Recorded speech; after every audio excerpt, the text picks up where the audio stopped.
கர்த்தர் நல்லவர், கர்த்தர் நல்லவர், கர்த்தர் நல்லவர்.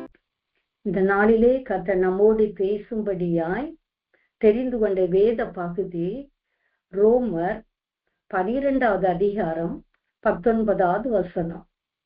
ரோமர் 12:19. பிரியமானவர்களே, பழி வாங்குதல் எனக்குரியது, நானே பதில் செய்வேன் என்று கர்த்தர் சொல்லுகிறார் என்று எழுதியிருக்கிறபடியால் நீங்கள் பழி வாங்காமல் கோபாக்கினைக்கு இடம் கொடுங்கள். இதோட ஃபர்ஸ்ட் பார்த்த ஒரு முறை கூட நான் வாசிக்கிறேன். பிரியமானவர்களே, பழி வாங்குதல் எனக்குரியது, நானே பதில் செய்வேன் என்று கர்த்தர் சொல்லுகிறார். இந்த நாளிலே நான் தெரிந்து கொண்ட தலைப்பு பழி வாங்குதல். ஆண்டவருடைய வார்த்தையை நாம் கேட்க போகிறோம்.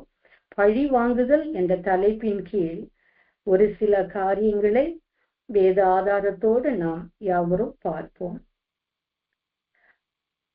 நியாயாதிபதிகள் 9வது அதிகாரம் 1ல இருந்து நம்ம 5வது வசனம் வரை நம்ம பார்க்கும் போது, யெருபாகாலின் குமாரன் அபிமெலேக்கு தன் தாயின் வம்ச அட்டவணையில் உள்ள எல்லாரிடமும், யெருபாகாலின் குமாரர் 70 பேர் ஆளுவது நல்லதோ,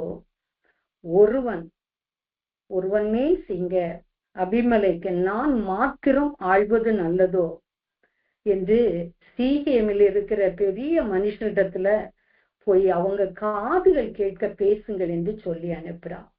அவன் ஆக்சுவலா கிதியோனுக்கு அவருக்கு ஏற்கனவே நிறைய குமாரர்கள் 71 குமாரர்கள் இருக்காங்க, 70 குமாரர்கள் இருக்காங்க.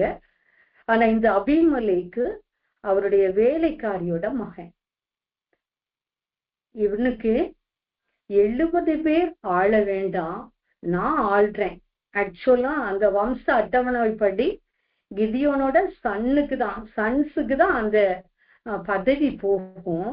பட் இவன் என்ன செய்யறான்னா, இவன் ஒரு வேலைக்காரியோட மகனா இருந்தாலும் இவனுக்கு ராஜ்யபாரத்தை பிடிக்கணும்னு ஒரு ஆசையினால அவன் என்ன செய்யறான்னா, அவனோட அம்மாவோட வம்ச அட்டவணையில உள்ளவங்கள்ட்ட இதை சொல்லி அனுப்புறான்.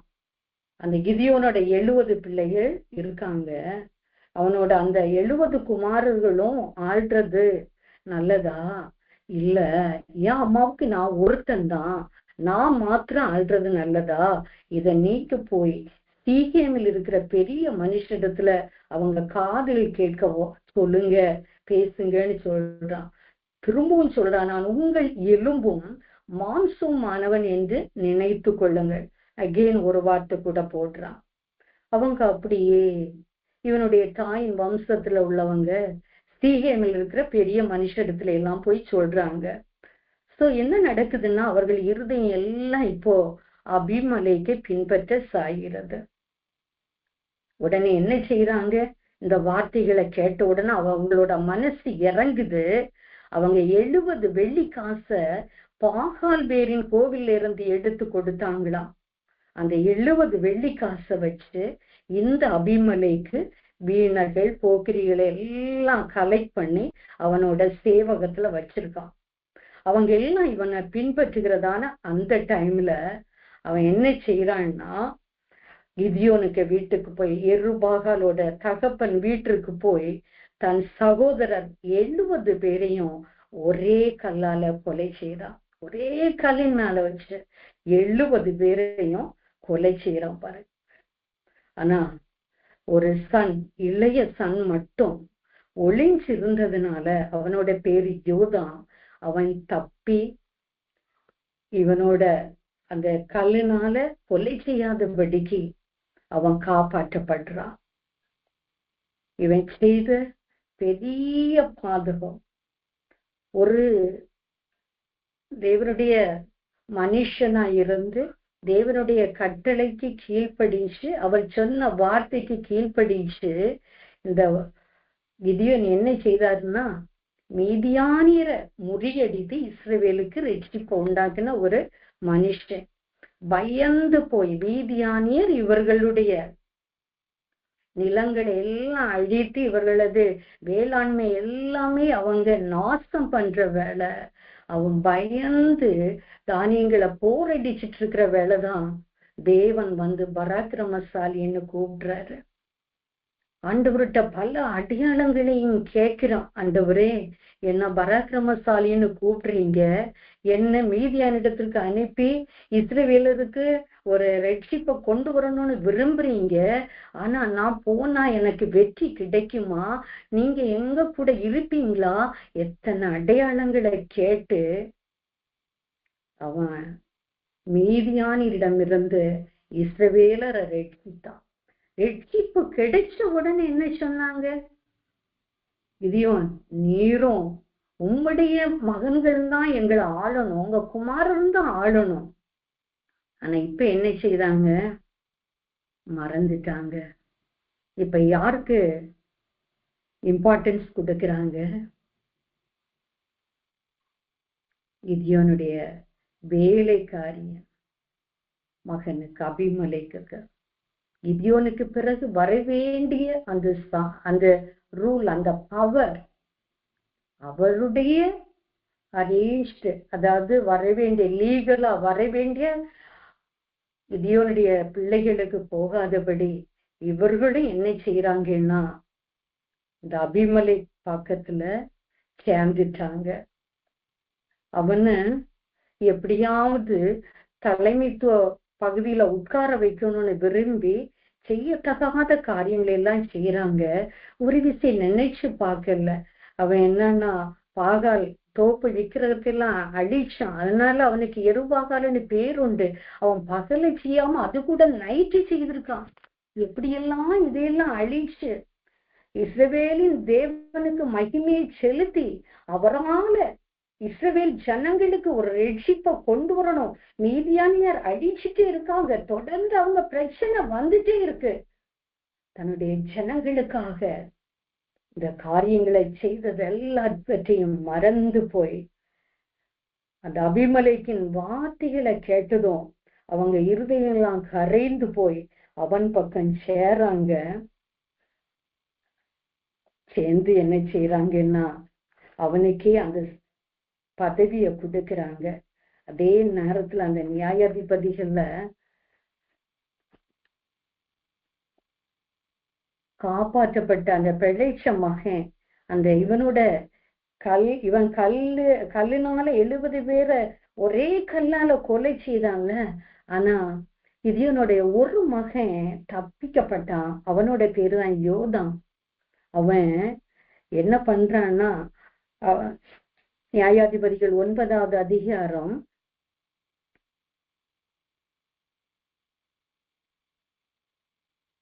7வது வசனத்துல பார்க்கும்போது இவங்க அபிமலேக்க ராஜாவாக்குனது அவன் தெரிந்த பிறகு சொல்றான். அவன் போய் கெரிசி மலையின் உச்சியில ஏறி நின்று உரத்த சத்தமிட்டு கூப்பிட்டு அவர்களை நோக்கி, சீகேமின் பெரிய மனுஷரே, தேவன் உங்களுக்கு செவி கொடுக்கும்படிக்கு நீங்கள் எனக்கு செவியொடுங்கள். விருட்சங்கள் தங்களுக்கு ஒரு ராஜாவை அபிஷேகம் பண்ணும்படி போய் ஒலிவு மரத்தை பார்த்து நீ எங்களுக்கு ராஜாவாயிரு என்றது. அதற்கு ஒலிவு மரம், தேவர்களும் மனுஷரும் புகழுகிற என்னிலுள்ள என் கொழுமையை நான் விட்டு மரங்களை அரசால போவேனோ என்றது. அப்பொழுது மரங்கள் அத்திமரத்தை பார்த்து நீ வந்து ராஜாவாயிரு என்றது. அத்திமரம் என்ன சொல்லிச்சுன்னா, என் நற்கனியையும் அதிரத்தையும் விட்டு மரங்களை அரசால போவேனோ என்றது. அப்பொழுது மரங்கள் திராட்சை செடியை பார்த்து நீ ராஜாவாயிரு என்றது.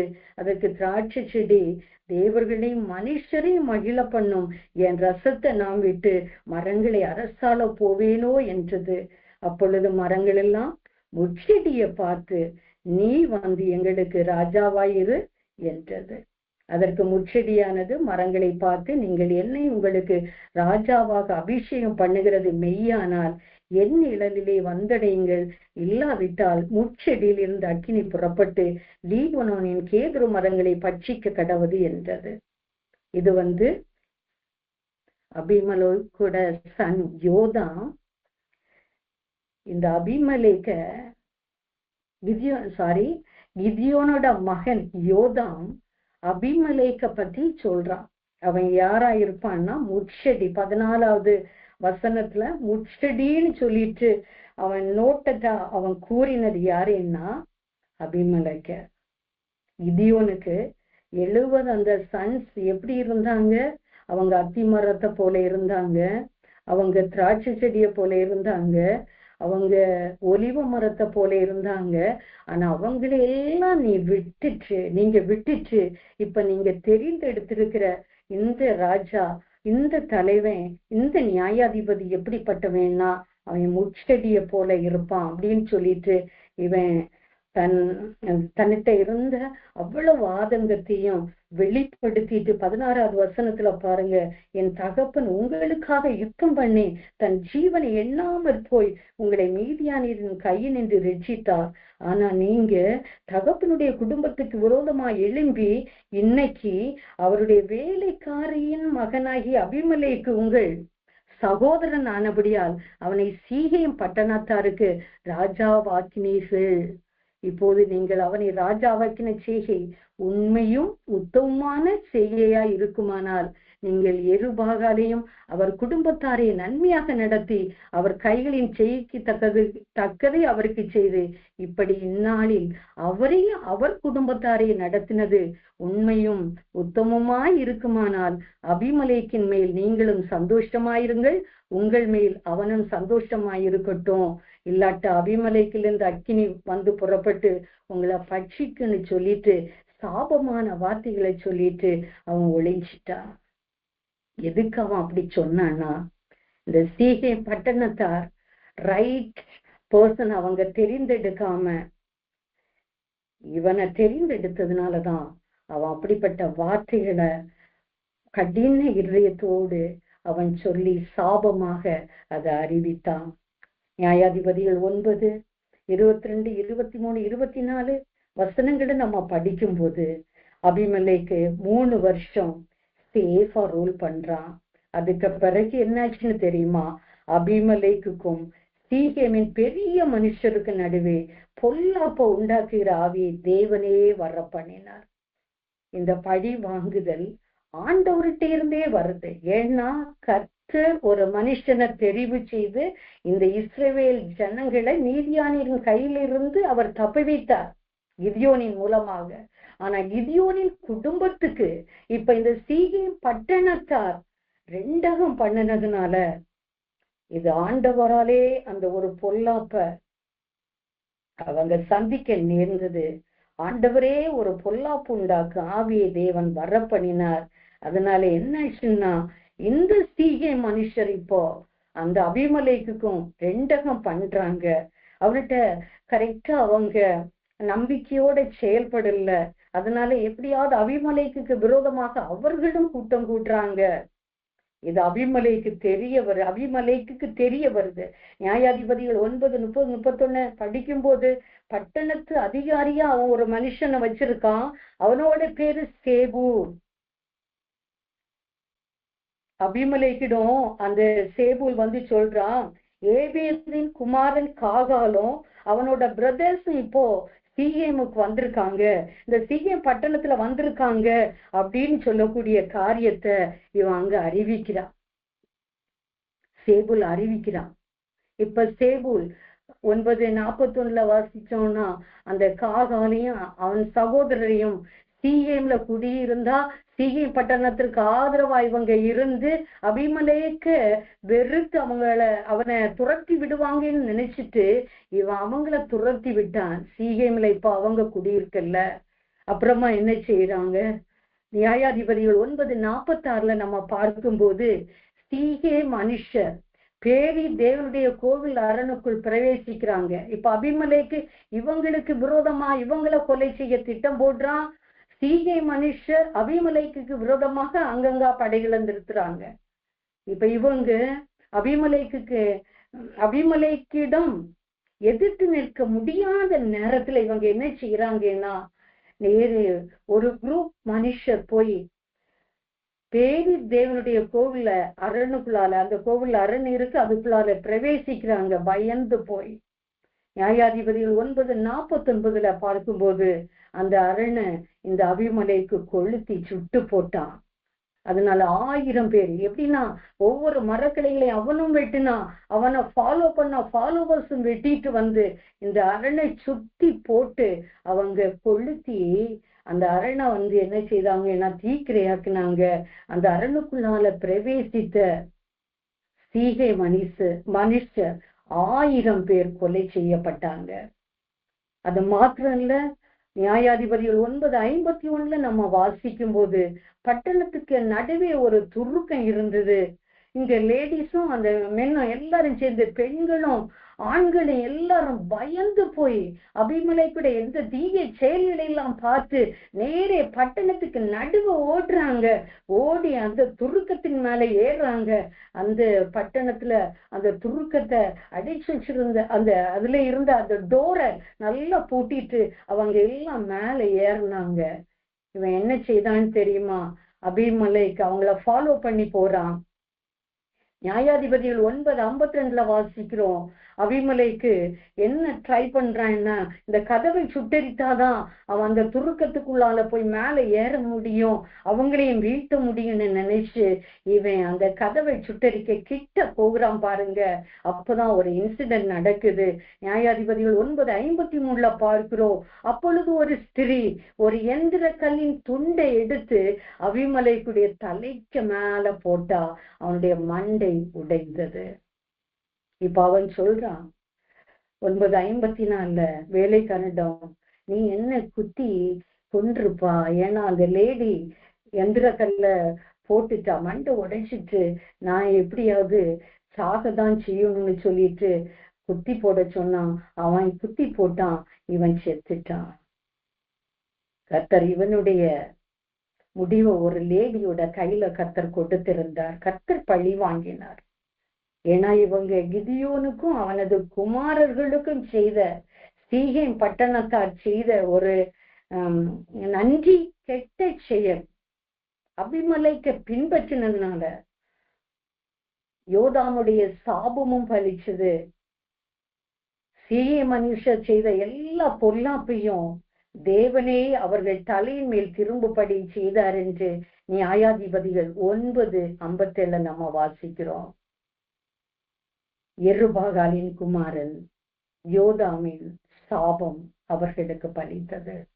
கிறிஸ்துக்கள் அருமையானவர்களே, பழி வாங்குதல் எனக்குரியது, நானே பதிவு செய்வேன் என்று கர்த்தர் சொல்லுகிறார். அந்த கர்த்தர் என்ன செய்வார்னா, சில நேரங்கள்ல அவர் பழி வாங்குவதற்காக மனிதர்களை தெரிவு செய்வார், அவருடைய தாசர்களை தெரிவு செய்வார். இங்க ஒரு கிதியோனின் பிள்ளைகளுக்கு இந்த சீகை பட்டணத்தாரும் அபிமலைக்கும் எவ்வளவு ஆண்டவருக்கு பிரியமில்லாத காரியங்களை செய்தாங்களோ, ஒரு அபிமலைக்கு சொந்த சகோதரர்ல ஒரே கல்லின் மேல கொலை செய்தானோ, அதை கர்த்தர் பார்த்துட்டு சும்மா இருக்கல.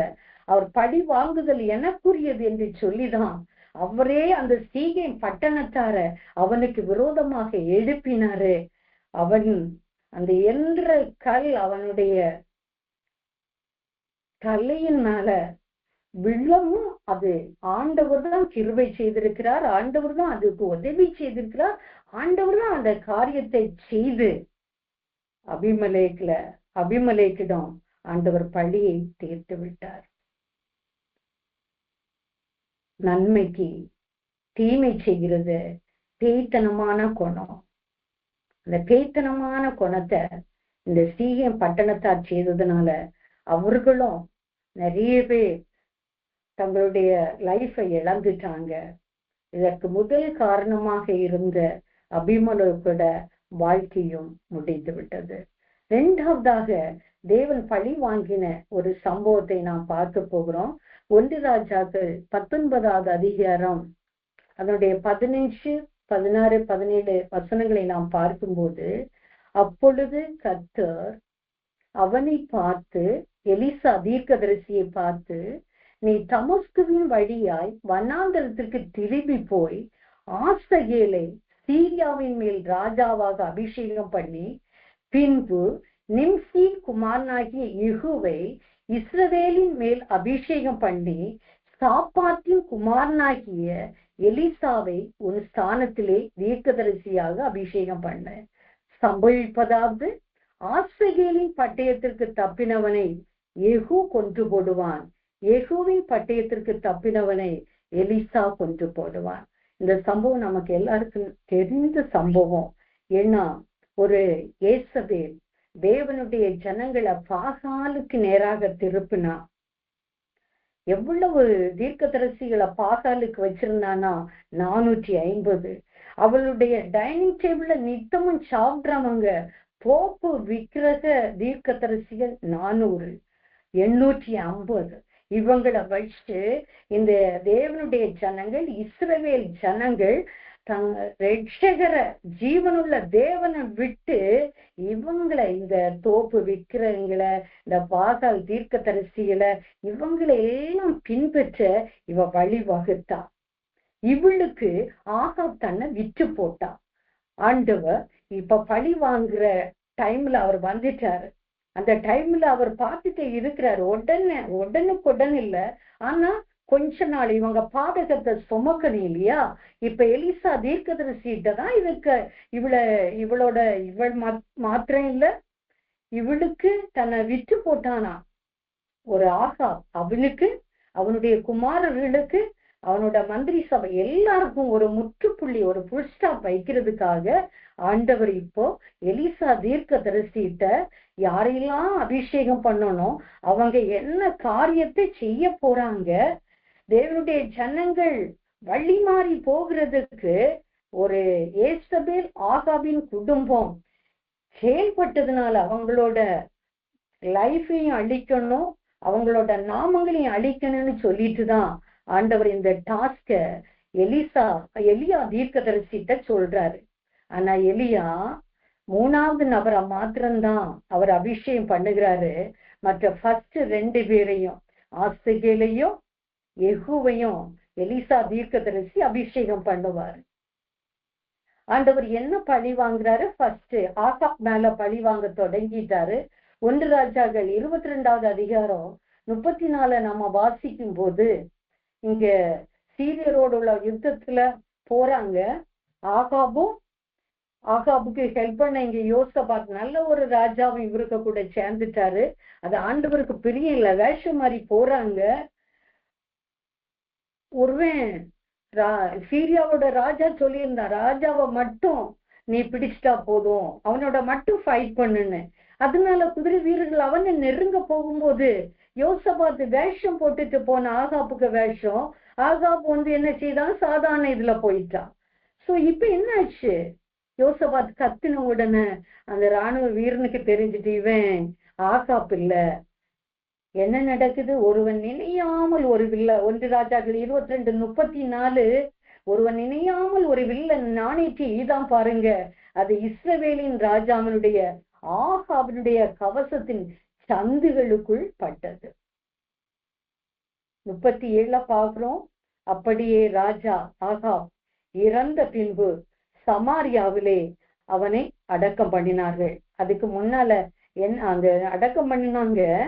38 நம்ம பார்க்கிறோம். அந்த ரத்தத்தையும் இந்த ஆகாப்புட்ட இருந்து அவனை அப்படியே வில்ல நாணேற்றி ஈதான் பாத்தீங்களா, அவனுடைய கவசத்தின் சந்துகளுக்குள்ள பட்டதுனால பிளட் ஷெட் இல்ல, அந்த ரத்தத்தையும் அவனுடைய கவசத்தையும் எங்க கொண்டு போய் கழுகுனாங்கன்னா சமாரியாவின் குளத்திலே கழுவுகிற போது கர்த்தர் சொல்லி இருந்த வார்த்தையின்படியே நாய்கள் அவன் ரத்தத்தை நக்கினது.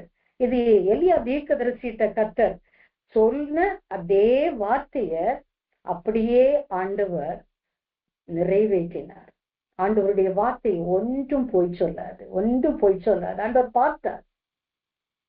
இவன் ஜனங்களை திசை மாறி ஆண்டவரை விட்டு வேற வழிக்கு அனுப்பினது மாத்திரம் இல்ல, ஏழை ஒரு நாபோத்தோட திராட்சை தோட்டையும் அபகரிச்சுட்டான்.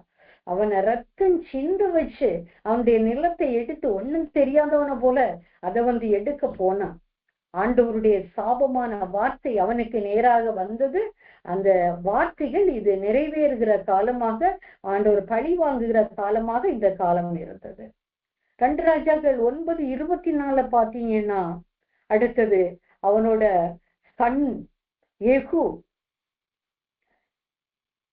என்ன பண்றான்னா, யோராமின் மேல், இவனோட சன் யோராம், ஆகாபோட பிறகு அவனோட சாப்டர் முடிஞ்ச பிறகு யோராம் வார அரியணையில அவன் இஸ்ரவேலின் ராஜாவாக இருக்கான். ஏன்னா ஆண்டவர் யெகூ மூலமா இவனோட குடும்பத்தை அடிக்கணும்னு தானே இருக்கிறாரு.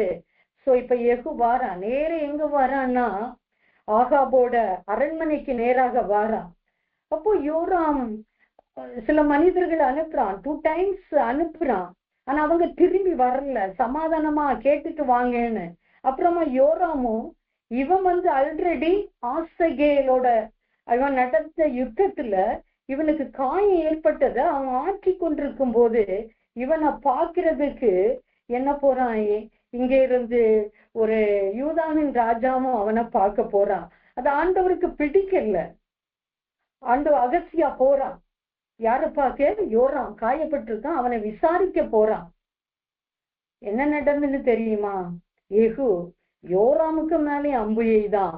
இவனை விசாரிக்க போன யூதாவின் ராஜா அகசியாவையும் அவன் விட்டு வைக்கல, அவனும் கொலை செய்யப்பட்டான். ஆண்டவர் எதிரிடையாக இருக்கும்போது, தேவன் அவர்களை விட்டு அவர்களுக்கு எதிரியாக இருக்கும்போது, தேவனுடைய எனிமீஸ் தேவனுடைய பிள்ளைகளுக்கு எனிமையாக தான் இருக்கணும்னு ஆண்டவர் விரும்புகிறாரு. அதனால இந்த யோராம பார்க்க போன அகசியாவோட லைஃபுக்கும் ஒரு முடிவு வந்துச்சுது. யோராமின் மேலையும் இந்த ஏகு அம்பு எய்தான். 2 ராஜாக்கள் 9:24, 2 ராஜாக்கள் 9:26 அவனுடைய பாடியை எடுத்து எங்க எறிகிறாங்கன்னா, நாபோத்தின் நிலத்துலதான். ஏன்னா எலியா தீர்க்கதரிசி ஆண்டவருடைய வார்த்தையின்படி ஆகாபின் குடும்பத்திற்கு சொன்ன எல்லா சாபமும் பலிக்கும்படியாய் இந்த ஏகு இப்போ ஆண்டவருக்கு பயந்து காரியங்களை செய்யறான். இப்போ நெக்ஸ்ட் என்ன பண்றான்னா, 2 ராஜாக்கள் 9:32-35 வசனம் வரையில நம்ம படிக்கும் போது, ஏகு இவனை இந்த அம்பு எய்து இவனை கொலை செய்து நாபோத்தின் நிலத்துல அவனை தூக்கி போட சொல்லிட்டு, பிரதானிகள் அரண்மனையில இருக்காங்க ஏசபேலோட. அப்போ அவன் பிரதானிகள் கொஞ்சம் பேரு ஜன்னல் வழியா திரும்பி அது எட்டி பார்த்ததும் அவங்க கிட்ட அவன் சொன்னான், ஏசபேலை கீழே தள்ளுங்கன்னு. அப்படி அவளை கீழே தள்ளுறாங்க. அவளுடைய ரத்தம் மேல இருந்து கீழே வரும்போது அந்த சுவரிலும் குதிரைகளிலும் தெரித்ததான். எவ்வளவு கஷ்டமான ஒரு சம்பவம் நடந்திருக்கு. அவள் அப்படி கண்டுக்காம போயிட்டாங்க. அப்புறம் அவளை அடக்கம் பண்ண போகும்போது அவளோட தலையோடு கால்கள் உள்ளங்கையில் தான் இருந்துதான், வேற ஒன்றுமே காணவில்லையா. எவ்வளவு ஒரு ராஜாத்தியோட ஒரு கீனோட முடிவை பாருங்க. எவ்வளவு பெரிய சாபம். அவளுக்கு மாத்திரம் இல்ல, கணவனுக்கு, பிள்ளைகளுக்கு, அவளுடைய குமாரர்களுக்கு எல்லாரும். ஆகாபுக்கு சமாரியாவுல 70 குமாரர்கள் இருக்காங்க. 2 ராஜாக்கள் 10:1 ஆண்டவர் எலியாவிடம் கர்த்தர் சொன்ன சாபம் எல்லாருக்கும் பறிச்சுது. அந்த 70 குமாரர்கள் அவன் விட்டு வச்சானா. 10:11 பாருங்க. 2 ராஜாக்கள் 10:11 இஸ்ரேலிலும் ஆகாபின் குடும்பத்தாரின் மீதியான யாவரையும், அவனுக்கு இருந்த எல்லா மந்திரிகளையும், அவனை சேர்ந்த மனுஷரையும், அவனுடைய ஆசாரியர்களையும் அவனுக்கு ஒருவரையும் மீதியாக வைக்காதபடிக்கு ஏகு கொன்று போட்டார். ஆண்டவர் அதற்கு தான் சொன்னாரு, எலியா தீர்க்கதரிசிட்ட போ, ஆசகேல் கொஞ்சம் தொடங்குவான், அப்புறமா ஏகு முடிப்பான். சப்போஸ் ஏகு முடிக்காட்டா அதை எலிசா தீர்க்கதரிசி முடிப்பார். ஆண்டவர் ஏகு மூலமாக, ஆசகேல் மூலமாக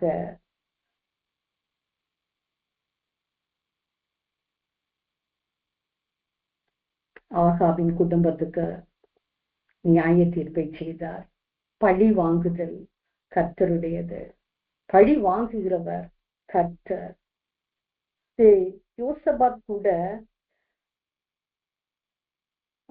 ஆகாப் கூட அவன் லிங்க் வச்சிருந்ததுனால ஒரு முறை ஆகாப் கூட எலிசா தீர்க்கதரிசிட்ட போய், ஏன்னா தண்ணி மிருக ஜீவன் 7 நாளா சுற்றி பாக்குறாங்க, மிருக ஜீவன்களுக்கு ஒண்ணு தண்ணியில, தங்களுக்கும் குடிக்க தண்ணி இல்ல. அப்ப தீர்க்கதரிசிய பார்க்க போறாங்க. எலிசா தீர்க்கதரிசி என்ன சொன்னா தெரியுமா? ஆகாப்ட, நீ போய் அந்த பாகால் தீர்க்கதரிசிகள்கிட்ட கேட்டுக்கோ ஆண்டவருடைய காரியம் என்னன்னு. இப்போ நான் யோசபாத்துக்கு முகத்தை பார்க்காட்டா நான் கர்த்தருடைய வார்த்தை சொல்லியிருக்க மாட்டேன்னு வார்ன் பண்ணினாரு. இதே யோசபாத் இவனோட சேர்ந்து யுத்தத்துக்கு போனா. இதே யோசபாத் ஆகாபோட மகனோட சேர்ந்து பிசினஸ் ரிலேஷன் வச்சிருந்தான். ஆண்டவர் அதை வாய்க்கு செய்யல. நடுக்கடல்லையே கப்பல் உடைந்து போகும்படி செய்தார். அருமையானவர்களே, இதெல்லாம் ரொம்ப நம்ம ஜாக்கிரதையா இருக்கணும். ஆண்டவர் சேரக்கூடாது, அவங்கள பின்பற்றக்கூடாது, அவங்களோட எந்த ரிலேஷன்ஷிப்பும் வைக்க கூடாது. ஆண்டவரே வெறுத்திருக்கு, ஆண்டவருக்கே அவர்கள் பகைவர்களாக இருக்கும்போது நம்ம கொஞ்சம் அப்படி இப்படி போய் சேர்ந்தா, ஏதோ யோசபாத்துக்கு ஒரு இறக்கத்துல ஆண்டவர் அந்த ஜீவனை எடுக்கல. ஆனா யூதாவின் ராஜா ஆசையில் யோராம பார்க்க போனதுல ஏகு விட்டு வைக்கல. ஜாக்கிரதையாக ஆண்டவருடைய வார்த்தையை கேட்கிற நாம், ஆண்டவருடைய வார்த்தைக்கு கீழ்ப்படிந்து, ஆண்டவருடைய வார்த்தைக்கு நடுங்கி, ஆண்டவர் நிறைய சொல்லுவார், டூஸ் அண்ட் டோன்ட்ஸ்ன்னு சொல்லுவாரு. அது நம்ம அப்படியே நம்ம ஆண்டவருடைய வார்த்தைக்கு நம்ம கீழ்ப்படிந்து ஆகாதவர்களோட நம்ம சேரவே கூடாது. தேவன் இன்னும் பழி வாங்கின நிறைய சம்பவங்களை, கர்த்தரே பழி வாங்கின காரியங்களை நம்ம சொல்லிட்டே போகலாம். 430 வருடம் அடிமத்தனத்துல இருந்தாங்க. ஏன் விட்டது தப்பா போச்சுன்னு திரும்ப வந்த கர்த்தரே பழி வாங்கினார். நடுக்கடல்ல அவங்களை எல்லாம் அடிச்சார். இந்த ஜனங்கள் பாவம் செங்கடலை தாண்டி வரும்போது அமலேக்கு பின்னால இருந்த எளியவர்களை, கொஞ்சம் நோஞ்சான் பீப்புளை கொலை செய்துட்டான். மலைக்கு மேல மோசே கரங்களை உயர்த்திட்டு இருக்கும்போது இஸ்ரவேலை ஜெயிச்சாங்க. ஆனா கை தளர்ந்து போகும்போது ஊரும் ஆரோனும் தூக்கி பிடிச்சாங்க. எவ்வளவு கஷ்டமான சிச்சுவேஷன். அவங்க கிட்ட வெப்பன்ஸ் இருக்கா, வேற எந்த காரியம் இருக்கா, ஒண்ணுமே கிடையாது. பலவீனமான அந்த சூழ்நிலையில அமலேக்கு. அதனாலதான் ஆண்டவர் சொன்னாரு, உலகத்துல அமலேக்கியர் இருக்கவே கூடாது. ஒரு சாபம். அமலேக்கியர் இருக்கிறது வரைக்கும் தேவனுடைய கை அவர்களுக்கு விரோதமாக பழி வாங்கி கொண்டே இருந்தது.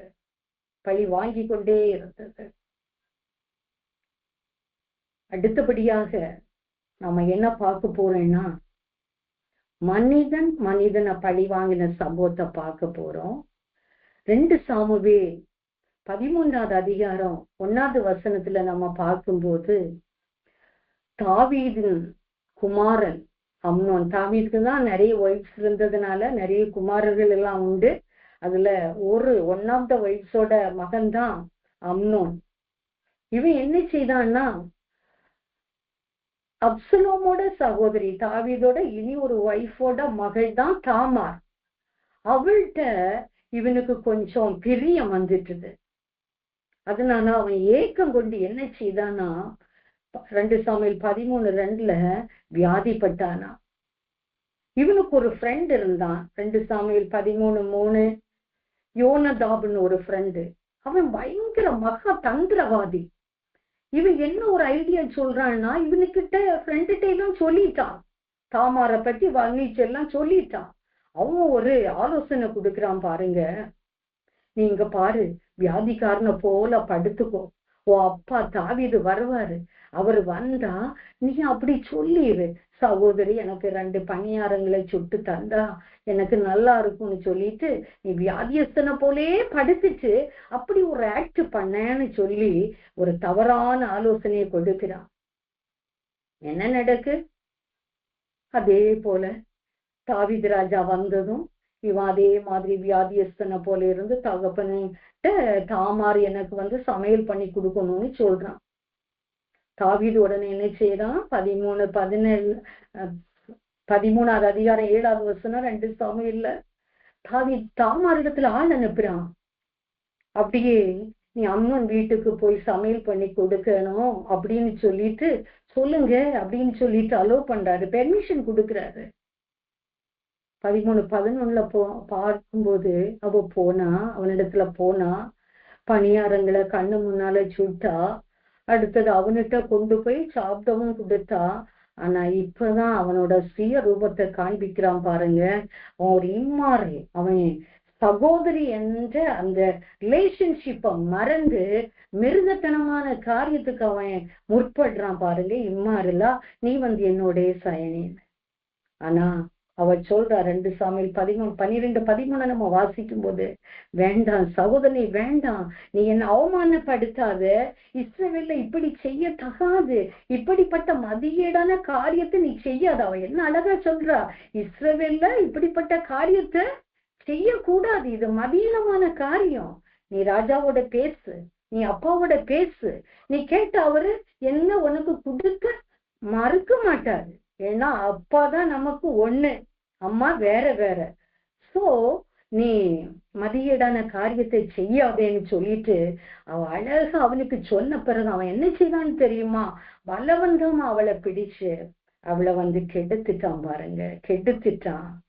இப்ப அவ என்ன கெடுத்த பிறகு அவளை வெறுத்து அப்படியே கதவை பூட்டி வெளியே தள்ளிட்டான். 2 சாமுவேல் 13:15 அவன் அவளை மிகவும் வெறுத்தான். நம்ம 13:19-20 13வது அதிகாரம் 19-20வது வசனங்களை பார்க்கும்போது அவ உடனே என்ன செய்தான்னு தெரியுமா? இவனால கெடுக்கப்பட்டதுனால பல வண்ண வஸ்திரத்தை அவ கிழிச்சிட்டா. இப்ப அழுது கொண்டு அப்சலோமுக வீட்டுல போய் தனிச்சு அவ கிளேசப்பட்டுட்டே இருக்கா, மனம் பதறி நொந்துட்டே இருக்கா. இப்படிப்பட்ட மதிகேடான காரியத்தை சகோதரன் தனக்கு செய்ததுனால. 22வது வசனத்துல பார்க்கிறோம், அம்னோனிடம் அப்சலோம் இத பற்றி எதுவும் அவன் பேசவே இல்லை, அவன் பேசவே இல்லை. ஆனா அவன் அந்த நாள்ல இருந்து காய்காரமா பகைச்சிட்டே இருந்தான், பழி வாங்க அவன் ட்ரை பண்ணிட்டே இருந்தான், தருணம் பார்த்துட்டே இருந்தான். 2 வருஷத்துக்கு பிறகு 13வது அதிகாரம் 23 பார்க்கிறோம், ராஜகுமாரர் எல்லாரையும் அவன் மயக்கத்தரிக்கிற இண்டஸ்ட்ரி வச்சிருக்கிறான். அங்க நான் ராஜகுமாரர்களுக்கு ஒரு பெரிய விருந்து வைக்கிறேன்னு சொல்லிட்டு தாவீதுட்ட போய் பெர்மிஷன் கேட்கிறான், எல்லாரையும் அனுப்புங்கன்னு. அப்பா சொல்றாரு, எப்பா எல்லாரும் வந்தா, நாங்க எல்லாரும் வந்தா உனக்கு ரொம்ப செலவாகும், வேண்டான்னு சொல்றாரு. ஆனா இவன் என்ன சொல்றான்னா, அப்படின்னா அம்னோனை மாத்திரமாவது விடுங்க. சோ அப்படியே அம்னோனை அனுப்பப்பட்டான். ஆனா எந்த சிந்தையோடு அப்சலோம் அம்னோனை கூப்பிடுறான்னா, தன்னுடைய சகோதரிக்கு அவன் செய்த அந்த மதீனமான காரியத்து நிமித்தமாக பழி வாங்கதான் அவன் கூப்பிட்டான். அவனோட சர்வன்ஸ் கிட்ட சொல்லி வச்சிருந்தான், அவனுடைய ஆட்கள்கிட்ட சொல்லி வச்சிருந்தான், அம்னோன் திராட்சரசம் குடித்து கழித்து இருக்கும் சமயத்துல அம்னோன் அடித்து கொண்டு போடுங்கள்னு நான் சொல்லுவேன், நீங்க உடனே என்ன செய்யணும், கொன்றுங்க. அப்படியே அவங்க செய்தாங்க. அம்னோனை அடிச்சு கொண்டு போட சொன்னா அவனோட வேலைக்காரர் அப்படியே செய்தாங்க. தன்னுடைய சகோதரருடைய பரிசுத்தம் கெடுக்கப்பட்டதுனால சகோதரனை பழி வாங்கிய ஒரு அப்சலோம், அம்னோனை பழி வாங்கிய ஒரு அப்சலோம். இது மனுஷன் பழி வாங்கினது தன்னுடைய சகோதரிக்காக. மதீனமான மதிகெட்ட காரியத்தை சகோதரன் செய்ததுனால சகோதரிக்கு ஏற்படுத்தப்பட்ட அந்த கனவீனமான காரியத்தை பார்த்து நொந்து இவன் பழி வாங்கினான். இன்னும் ஒருத்தன் மனுஷனை பழி வாங்குறான். 1 ராஜாக்கள் 2வது அதிகாரம் 13வது வசனத்திலிருந்து 21 வரை நம்ம வாசிக்கும் போது, அதோனியாட்ட சாலோமன் பழி வாங்குறான். அதற்கு முன்பு 1 ராஜாக்கள் 1வது அதிகாரம் 5, 6வது வசனத்தை நம்ம வாசிக்கும் போது, ஆகீத்திற்கு பிறந்த அதோனியா என்பவன் நான் ராஜா ஆவேன் என்று சொல்லி தன்னைத்தான் உயர்த்தி தனக்கு ரதங்களையும் குதிரை வீரரையும் தனக்கு முன் ஓடும் 50 காலாட்களையும் சம்பாதித்தான். அவனுடைய தகப்பன் ஒரு காலும் கடிந்து கொள்ளவில்லை. ஏன் இப்படி செய்யறேன்னு அப்பா தாவீது செய்யல. ஏன்னா இப்ப அவரு நல்ல ஓல்டேஜ் மேனா இருக்கிறாரு தாவீது. அவரால இந்த கண்ட்ரியோட அட்மினிஸ்ட்ரேஷனை பார்க்க முடியல. அவருக்கு பிறகு யாரு கிங்ன்னு அவர் அனௌன்ஸ் பண்ணவும் இல்லை. இந்த காலகட்டத்துல ராஜாவுக்கு ஒரு சூனே மூராளாகிய ஒரு அபிஷாகையும் கொண்டு போய் கொடுத்திருக்காங்க. அந்த அபிஷாகம் தாவீதோட வீட்டுலதான் இருக்கா. இதே சிச்சுவேஷன்ல ராஜா எழும்பி அட்மினிஸ்ட்ரேஷனை கவனிக்க முடியல, வேற யாரும் ரூல் பண்றது மாதிரி இல்ல. சோ இந்த அதோனியா இவன் அப்சலோமோட தம்பி, இவன் என்ன செய்யறான்னா தாவீதோட அவரோட ஒரு மிலிட்டரி லீடரா இருந்த யோவாப், அடுத்தது அவருக்கு ஆசாரியனா இருந்த அபியத்தார் எல்லாரையும் கூப்பிட்டு இவன் ராஜா ஆகலான்னு ஒரு ட்ரையல் எடுக்கிறான். அதான் நம்ம 1 ராஜாக்கள் 1வது அதிகாரத்துல நம்ம அதுதான் பார்ப்போம். ஏன்னா இதுவரைக்கும் தாவீது ராஜா சாலோமனை டிக்ளேர் பண்ணல. அப்புறமா தான் இந்த பத்சேபால நாத்தான்வேல் கூட்டிட்டு போய் ராஜாட்ட பேசிதான் அப்புறமா தான் ராஜாவை அனௌன்ஸ் பண்றாரு. பிஃபோர் தட் இந்த காரியம் நடக்குது. இது கேள்விப்பட்டாரு நாத்தான்வேல். அதுக்கு பிறகுதான் பத்சேபெல்லாம் கூட்டிட்டு போறாரு. இங்க அதோனியா அதுக்கு முன்னால ராஜாவாகலான்னு ஏற்பாடுகள் எல்லாம் செய்யறான். இப்போ என்னாச்சு, பத்சேபால் போய் ராஜாட்ட கேட்டதும் நாத்தான்வேல் மூலமாக காரியங்களை எல்லாம் தாவீது ராஜா கேள்விப்பட்டு சாலோமனை ராஜாவா மாத்துறாரு. 1 ராஜாக்கள் 1:9. ஜனங்கள் சாலோமன் வாழ்க அப்படின்னு சொல்லிட்டு வாழ்த்துதல் சத்தம் எல்லாம் போடுறாங்க. இதே நேரத்துல அதோனியா வீட்டுல தாவீதோட நண்பக தகுந்தமான மிலிட்டரி ஆபீசர் யோவாப் அங்கே இருக்கான், அபியத்தாரும் அங்கே இருக்கான். சோ இவங்களுக்கு புரிஞ்சிட்டது. ஏற்கனவே ஆண்டவர் சொல்லி இருந்தாரு, என்ன ராஜ அங்கத்துல தாவீதுக்கு பிறகு சாலோமன் தான் தேவாலயத்தையும் கட்டுவான்னு சொல்லிட்டு, இப்போ இந்த ராஜா வாழ்க்கைன்னு சொல்லிட்டு சாலோமன் அபிஷேகித்து அங்க ப்ரொசெஷன் நடக்கும்போது 1 ராஜாக்கள் 1:50 அதோனியா பயந்துட்டான். சாலோமனுக்கு பயந்ததுனால ஓடி போய் என்ன செய்யறான், பலிபீடத்தின் கொம்புகளை பிடிச்சிட்டு இருக்கான். இப்ப மற்றவங்க சொல்றாங்க 1 ராஜாக்கள் 1:52-53 சகோதரன் அதோனியா வந்திருக்கான், பலிபீடத்தின் கொம்புகளை பிடிச்சிருக்கான், கூப்பிட்டாலும் அவன் வரல.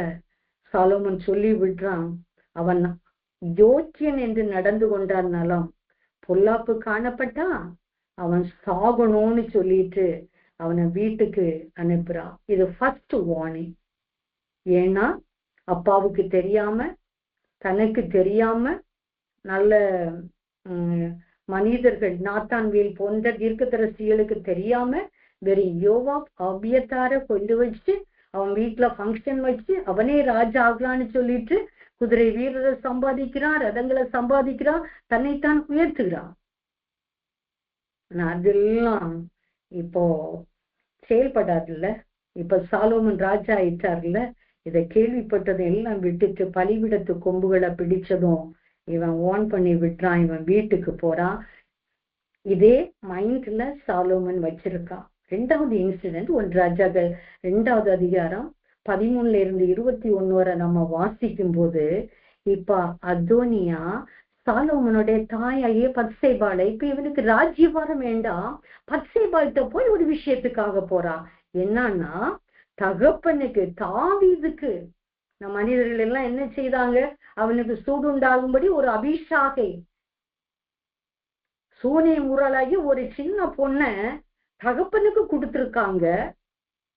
இப்போ தகப்பனுடைய மனைவியாக அவ செயல்படல. தாவீது ராஜா அவளை மனைவியாகவும் கொள்ளல. அது அதோனியாவுக்கு தெரியும். இப்ப சாலோமனுடைய தாயின் மூலமா அவன் கேட்க போறான். ஏன்னா அந்த சூனிய முறாளாகி அபிஷாக எனக்கு விவாகம் பண்ண நீங்க போய் சாலோமன்கிட்ட பேசுங்கன்னு பத்சேபாள் போறா. சாலோமனிடம் சொல்றா. அவனுக்கு பயங்கர கோபம். அவன் சொல்றான் அம்மாட்ட, நீ என்ன வெறும் அபிஷாகம் மட்டுமா கேட்கிற, வேணும்னா ராஜ்ய வார்த்தை கேள, அவன் என்னோட எல்டர் தானே, அவன் என்னோட பிரதர் தானே. அப்படியெல்லாம் கொஞ்சம் கோபம். ஏன்னா அம்மாவை கனம் பண்ற சாலோமன் தான். ஆனா பத்சேபாள் அதோனியாவுக்காக, இந்த அபிஷாக தன்னுடைய தகப்பனுக்காக ஏற்படுத்தப்பட்டவளை இந்த பிரதர் தனக்காக கேட்டதுனால கோபம், அதனால பழி வாங்கினான். பாருங்க 1 ராஜாக்கள் 2வது அதிகாரம் 21வது வசனத்துல அவன் யோய்தாவின் குமாரனாகிய பெனாயாவுக்கு கட்டளை கொடுத்து அவனை கொலை செய்ய சொல்றான். பெனாயா அவன் மேல விழுந்து, அதோனியா மேல விழுந்து அவனை கொண்டு போட்டான்.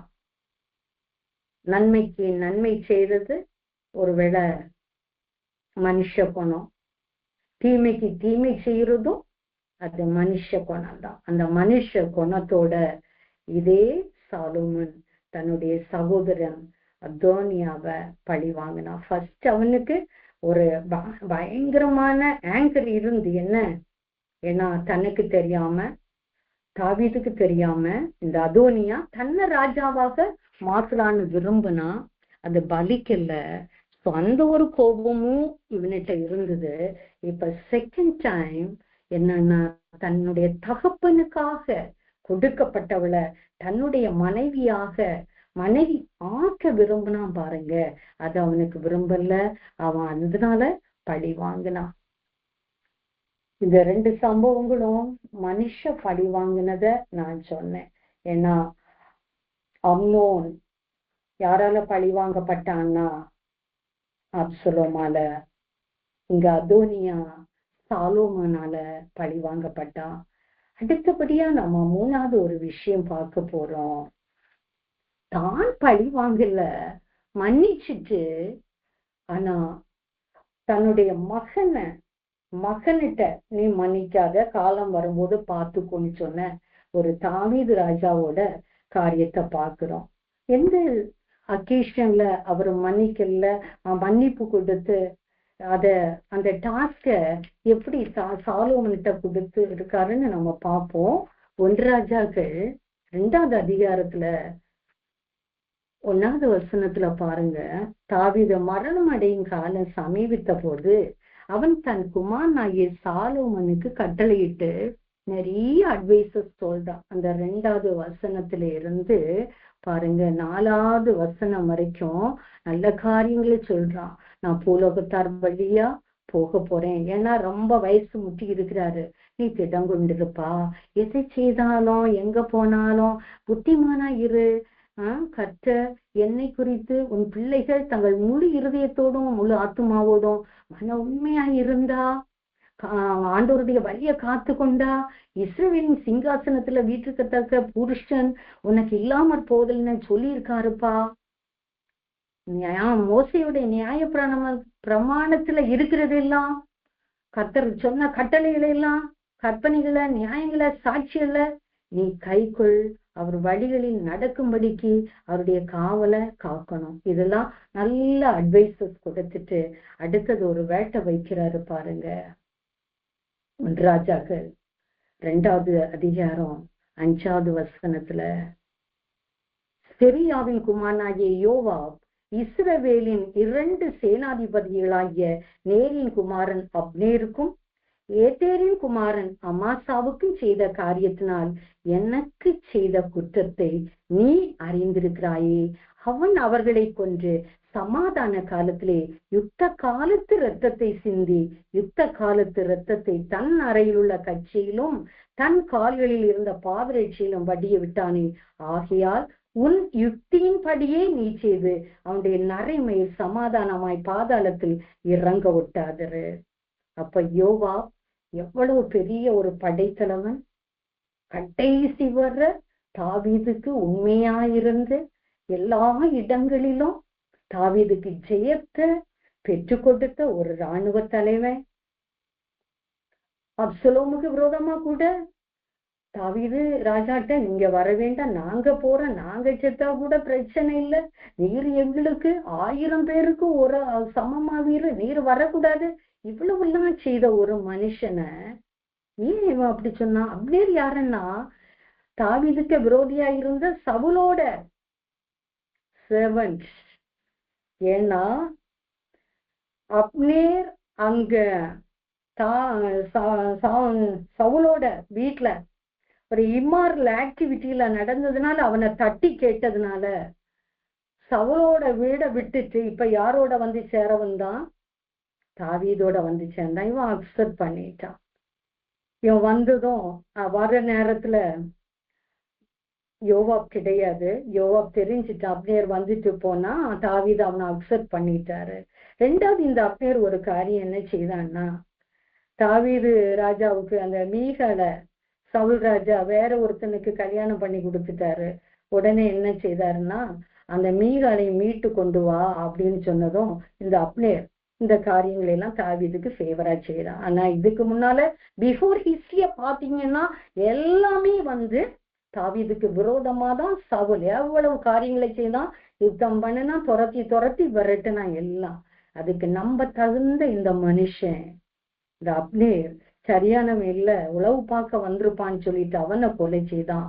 அமாசாவை ஏன் கொலை செய்தான்னா, 2 சாமுவேல் 20 ராஜா சொல்லுவாரு, ஏன்னா தாவீது ராஜா அப்சலோமால வீட்டு காரியங்கள் எல்லாமே அவருக்கு ஒரு பயங்கரமான ட்ரிபுலேஷன் பீரியட்ல நடக்கும்போது இந்த அமாசாட்ட சொல்லுவாரு, எப்பா நீ போய் 3 நாட்களுக்குள்ளால இந்த யூதரை எல்லாம் என்னிடத்துல வரவழைச்சிட்டு நீயும் வந்துரு, யூதரோட சேர்ந்து நீயும் வந்துரு. ஆனா அவன் என்ன செய்யல, வரல, கொஞ்சம் தாமதம் ஆயிட்டான். அவனையும் வந்து இவன் என்ன செய்துட்டான், யோவாப் கொலை செய்துட்டான்.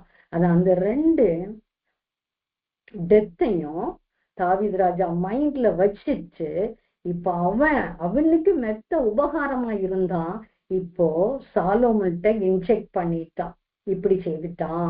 அதனால என்ன செய்துரு, 6வது வசனத்துல உன் யுக்தியின் படி நீ செய்துரு, சமாதானமா அவனோட நரைமை போக விடக்கூடாதுன்னு சொல்லிட்டு. அடுத்தது 2வது ஒரு மனுஷன், இப்போ அப்சலோமுக்கு பயந்து இவன் போகும்போது சீமை இவனை தூஷிப்பான் இல்ல தாவீது ராஜாவை. 8வது வசனத்துல, மேலும் பகூரின் ஊரனான பென்யமின் ஆகிய கேராவின் மகன் சீமையை உன்னிடத்தில் இருக்கிறான், நான் மக்னாயிமுக்கு போகிற நாளிலே அவன் என்னை கொடிய தூஷணம் அவன் தூஷித்தான், ஆனாலும் யோர்தான்ல எனக்கு எதிர்கொண்டு வந்து அவன் சரண்டர் ஆனதுனால என்னது, நான் அவனை கொல்லல. ஆனா 9 சொல்றாரு, நீ குற்றமற்றவன் என்று அவனை என்னதப்பா, நீ புத்திமான், அவனுடைய நரைமை இரத்தத்துடன், அங்கேயும் சொல்லியாச்சுல்ல பழி வாங்கிறதுக்கு, அவனுடைய நரைமயிரை இரத்தத்துடனே பாதாளத்தில் இறங்க பண்ண நீ அவனுக்கு செய்ய வேண்டியதை அறிவாய். இப்ப தாவீது ராஜா சொன்ன காரியத்தை சாலோமன் உன்னிப்பா கவனிச்சிருப்பாங்கல்ல.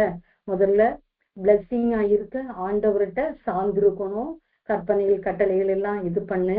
ஆனா இவனுக்கு மைண்ட்ல இருந்த இந்த 2 வருத்தத்தையும் இவன்கிட்ட சொல்லிட்டான் பாருங்க. அந்த நாள்ல இருந்தே இவங்களோட சாப்டரை முடிக்கிறதுக்கு தான் அவனே என்ன செய்திருப்பான், தருணம் பார்த்துட்டு இருந்தான்.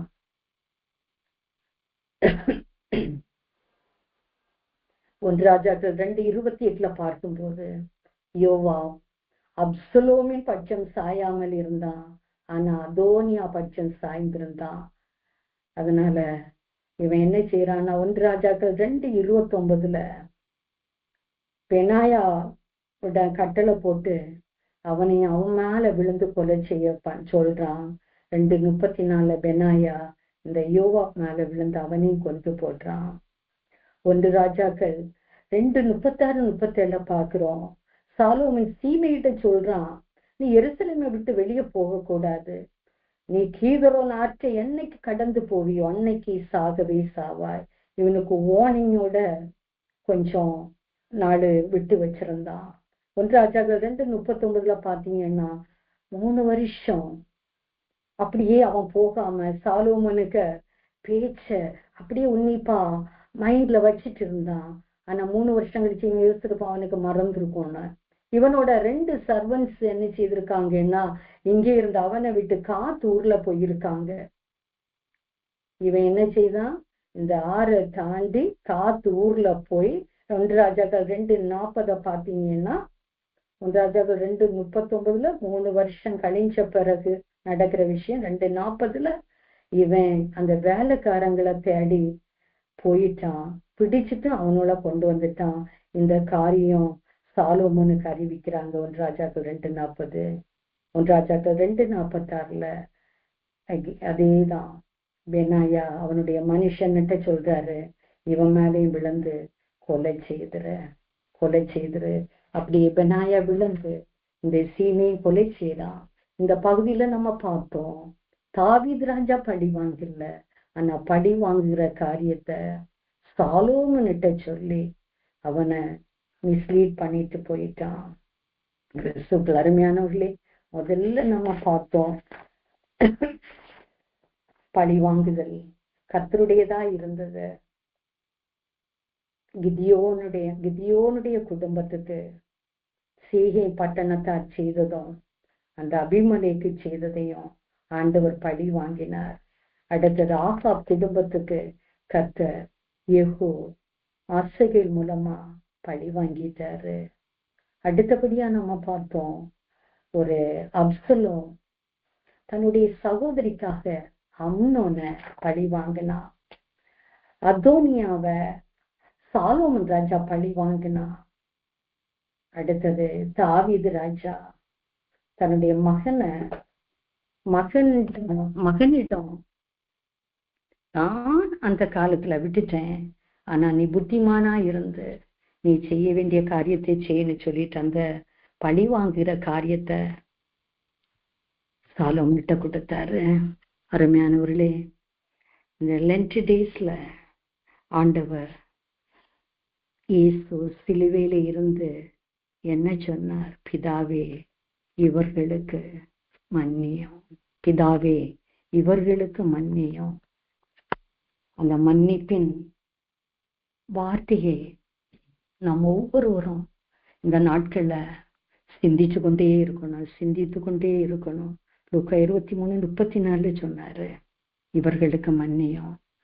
என் சகோதரன் எனக்கு தீங்கு செய்தா நான் எத்தனை முறை 7 தரமா இல்ல 770 தரம்னு சொன்னாரு. ஆண்டவர் கிறிஸ்து நமக்கு கற்றுக் கொடுத்தது மன்னிப்பு தான். நமக்கு வார்த்தை கற்றுக் கொடுக்கிறது பழி வாங்குதல் கர்த்தருடையது என்றுதான் நம்ம வேதத்திலே வாசித்தோம். ரோமர் 12:19 பழி வாங்குதல் எனக்குரியது, நானே பதில் செய்வேன் என்று. இந்த நாட்கள்ல ஆண்டவருக்கு பிரியமாய் பழி வாங்குகிற எண்ணத்தோடு நாம் இராமல் சிலுவையிலே கர்த்தர் நமக்கு கற்று தந்த காரியத்தை நாம் சிந்தித்து நாமும் மற்றவர்களை மன்னித்து ஆண்டவர் சொன்ன கிறிஸ்து சிலுவையிலே சொன்ன வார்த்தையை நாம் மற்றவர்களுக்கு காண்பிக்க அழைக்கப்பட்டிருக்கிறோம். கர்த்ததாமே இந்த வார்த்தைகளை கொண்டு நம்மை ஆசீர்வதிப்பாராக. God bless you all. ஸ்தோத்திரம்.